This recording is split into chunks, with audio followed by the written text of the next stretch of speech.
Tonight, a family in Fountain is grieving the death of their 2 dogs at a local boarding facility. The family tells me they were on vacation when they learned that news. Now, they want to make sure it never happens to anyone else.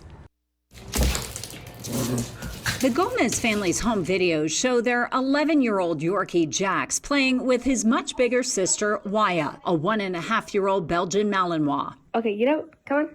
There is Rosie, too, their 7-year-old Shih Tzu. Okay. On November 13th, 2025, the family says they boarded all 3 dogs at the Boardmore Pet Resort off I-25 in Fountain. They were on vacation when they say they got a call 2 days later from the owner of Boardmore Pet Resort saying Jax and Rosie had been killed by another dog at the facility. I asked him what happened, and he took the blame. Both over the phone and in person. You know, he said, "I'm sorry, I wasn't here, I didn't lock the kennels, dogs got out, and it was an accident." When the family went to pick up the surviving dog and the bodies of the 2 others, he said, "I'm a mess." And I said, "You don't get to be a mess." And that was it.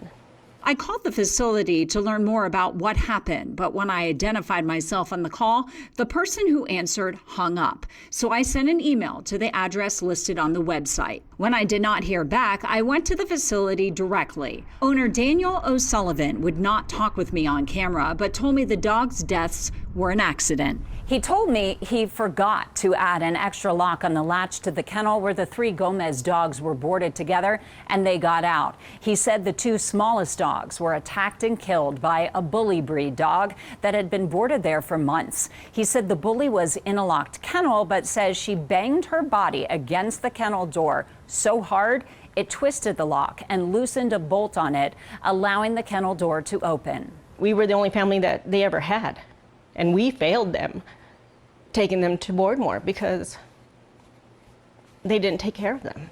Why are you taking the blame for this? Because I had faith in them and I shouldn't have.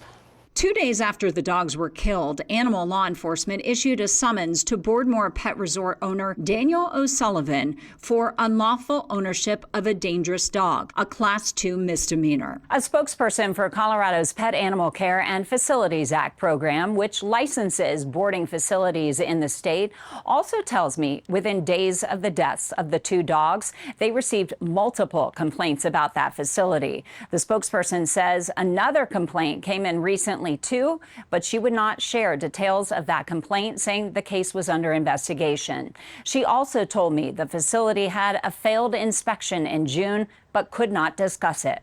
But the Gomez family says they will not be happy until the facility is shut down by the state. These dogs were our family. They were your family. They really were. Court documents we have show O'Sullivan appeared in court on January 5th and was advised of his charges. His next court appearance is February 9th. An attorney told me if convicted, O'Sullivan, that is, could spend up to 120 days in jail. So what's being done to make sure this never happens again? Well, the owner tells me he's working with animal control to develop a better lock system. We'll be sure to follow up with PACFA to find out the results of the state investigation.